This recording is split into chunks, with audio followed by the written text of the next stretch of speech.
Essa questão é muito boa, essa questão 7 é muito boa, pois ela traz a noção vetorial do assunto, né?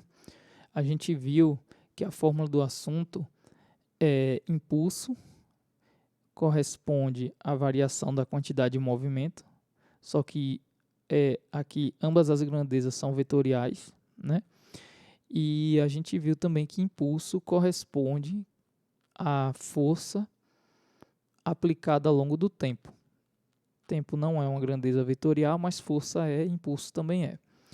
Então, essa questão ela vai abordar isso, pois a gente nesse caso, né, vai ter que se preocupar bastante com isso, já que ele fala de uma força, uma velocidade, uma mudança na velocidade do vetor velocidade, né? O vetor velocidade estava na horizontal, passa a ser vertical, ou seja, a mudança da direção, como a gente vai ver. Então vamos ler o enunciado e compreender a questão. Considerando que uma bola de vidro tem massa 100 gramas, então ele fornece a massa da bola, movimenta-se com velocidade inicial horizontal. Observem, velocidade inicial horizontal de 30 metros por segundo. Então, é sempre bom a gente fazer um desenho. Imagina aqui uma superfície horizontal. A gente está estudando o que está acontecendo antes de um choque, porque ele vai falar de choque. A gente tem uma bola aqui Vamos tirar esse plano aqui. A gente tem uma bola se movendo, por exemplo, para a direita, né? Com uma certa velocidade inicial de 30 metros por segundo. Então, vou chamar aqui V0 igual a 30 metros por segundo. Como ele disse, velocidade inicial horizontal. Por isso que eu coloquei o vetor apontado para a direita, né? E na horizontal. E ao receber, no intervalo de tempo bem curto, né, de 0 a 1 segundo, né, 1/10 de segundo, um impulso de uma força constante proporcionada pela bola de aço, passa a movimentar-se com a velocidade de 40 metros por segundo. Então, note que a questão traz duas bolas, né, uma bola de vidro e outra bola de aço, onde a bola de aço é que vai proporcionar, né, essa mudança, né, passa a se mover com velocidade de 40 metros por segundo numa direção perpendicular inicial. Ou seja, é como se a bola de aço estivesse aqui na frente. Deixa eu fazer um desenho aqui embaixo. É como se a bola de vidro estivesse vindo, colidiu com a de aço, que estaria, sei lá, vamos imaginar aqui, e depois desse choque, vai haver uma interação, né? Uma empurra a outra. Por exemplo, a de aço empurra a de vidro para cá e a de vidro empurra a de aço para cá. Vai haver uma interação. Então, aqui eu poderia colocar que é durante o choque. E após o choque, o que é que a gente tem? A gente tem a esfera vermelha se movendo para cima, porque ele falou em perpendicular, então vai formar um ângulo de 90 graus, né, entre V0 e VF, velocidade final. Então, observe que ele diz que a velocidade é de 40 metros por segundo depois que bate na bola de aço. Então, a gente vai colocar um vetor maior, tentar aqui. Aí. Então, V final aqui é de 40 metros por segundo. Note que o vetor velocidade mudou, né? Tanto em tamanho, né? Era 30 e passou a ser 40, como também em sentido e direção. E por que mudou? Por conta desse impacto. Então, note que quando a gente utiliza a equação do impulso igual à variação da quantidade de movimento, a gente tem que levar isso em conta, que as grandezas, impulso e quantidade de movimento, assim como velocidade e força, são grandezas vetoriais. E o que ele pede, então, podemos afirmar que a intensidade da força e o impulso, então ele quer duas coisas, a força e o impulso, para essas condições valem respectivamente quanto? Então ele quer na ordem força e impulso. Então, como vimos, né? Aqui é a figura antes do choque, a bola A, digamos assim, né? Chamando de bola A aqui também A e a outra B, né? Antes de A se chocar com B, ela ia por inércia, né, para frente, né, para a direita. E ao se chocar com B, após essa interação, essa força de interação, A passou a se mover para cima. Então, você nota que houve uma variação da velocidade, ok? Do vetor velocidade. Então, se a gente for seguir a equação, a fórmula, para encontrar o resultado, a gente já poderia ir direto. Ó, impulso corresponde à variação da quantidade de movimento. E tentar seguir com isso aí. Vamos tentar. Então, impulso, já que ele pede um impulso também, então vamos tentar calcular um impulso aqui. Impulso é igual a quantidade de movimento final menos quantidade de movimento inicial. Né? Só que isso daqui é um vetor, minha gente. Ó. E essa operação que vocês estão vendo aqui não é subtrair o resultado da quantidade de movimento final da inicial, não. Como é que a gente vai calcular essa quantidade de movimento final e a inicial? A gente já viu que para calcular a quantidade de movimento, a gente só precisa da massa da partícula e da velocidade. Então, vamos calcular a quantidade de movimento aqui, ó. Deixa eu desenhar em verde agora, né? A quantidade de movimento vai ser da esfera A, vai ser para a direita. Vou chamar isso de Q inicial, QI. E depois do choque, a quantidade de movimento vai ser para cima. Né? Deixa eu tentar desenhar com mais calma aqui.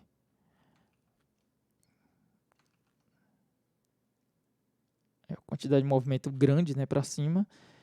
Aqui eu vou chamar de quantidade de movimento final. E aqui quantidade de movimento inicial.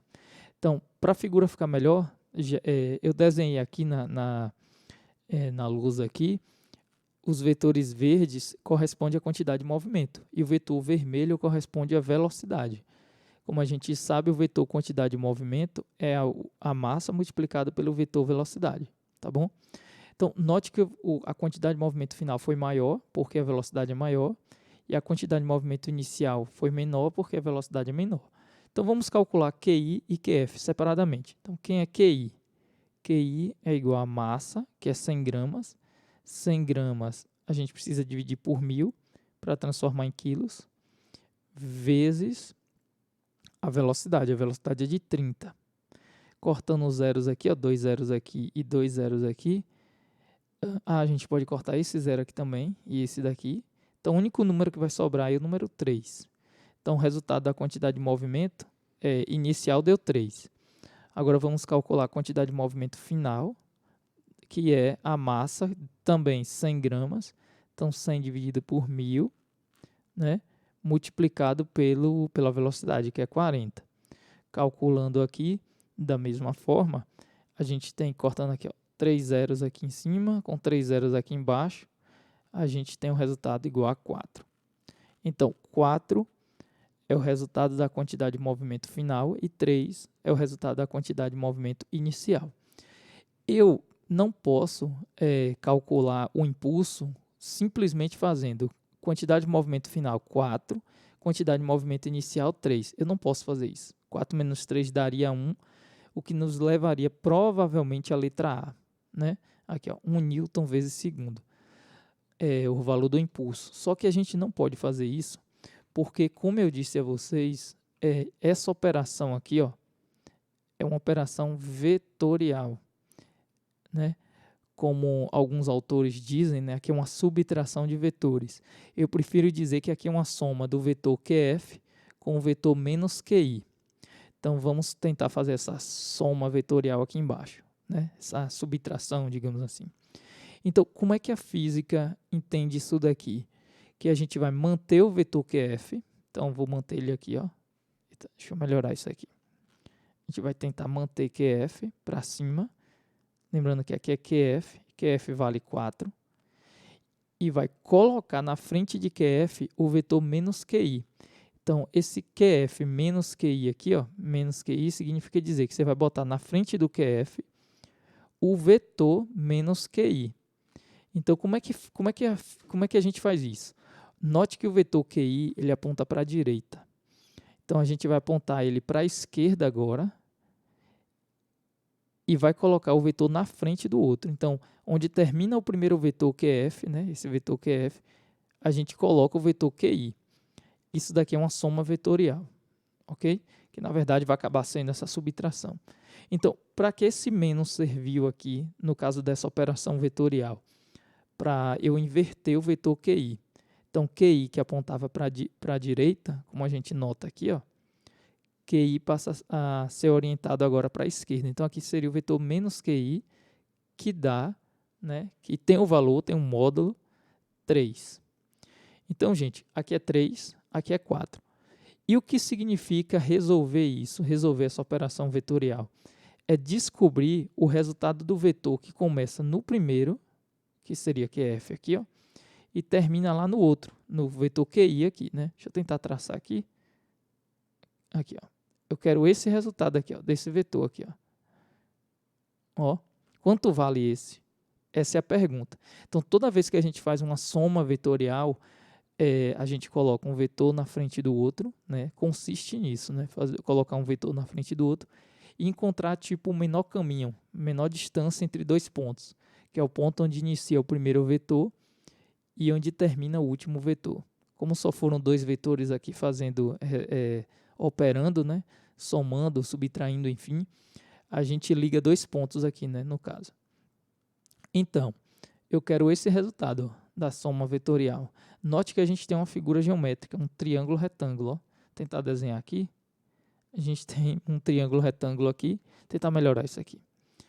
A gente tem um triângulo retângulo aqui. E a gente pode calcular essa distância x aqui, né? Esse x aqui seria o nosso resultado. Então, aqui vale 3, aqui vale 4. E para encontrar o valor de x, a gente pode usar o teorema de Pitágoras, que afirma que o quadrado da hipotenusa é igual à soma dos quadrados dos catetos. Resolvendo isso, x ao quadrado igual a 9 mais 16. 9 mais 16 dá 25. Então, a gente vai precisar calcular a raiz de 25. E o resultado dá x igual a 5. Então, note, galera, que toda vez que aparece variação da quantidade de movimento, no fundo, a gente tem que fazer uma operação vetorial. Isso daqui não é simplesmente jogar os números, não.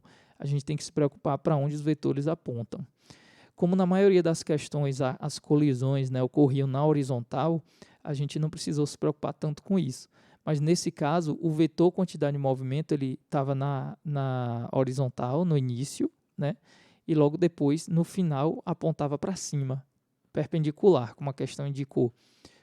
E nesse caso, a gente vai ter que fazer uma subtração não de números, e sim uma subtração vetorial, como eu coloquei ali em cima, ó, porque isso são vetores. E a subtração vetorial, que é uma soma, consiste em você colocar um vetor na frente do outro. Por isso que eu trouxe aqui, ó, se você analisar aqui, ó, colocar de outra cor aqui, ó, pra vocês entenderem, ó. O vetor QF estava aqui apontando para cima, eu trouxe ele para cá. E na frente do vetor QF, eu coloquei o vetor QI. Tá aqui QI, eu coloquei ele aqui, ó. Só que o vetor QI estava para a direita, ele acabou ficando para a esquerda por conta desse menos aqui, ó, da fórmula.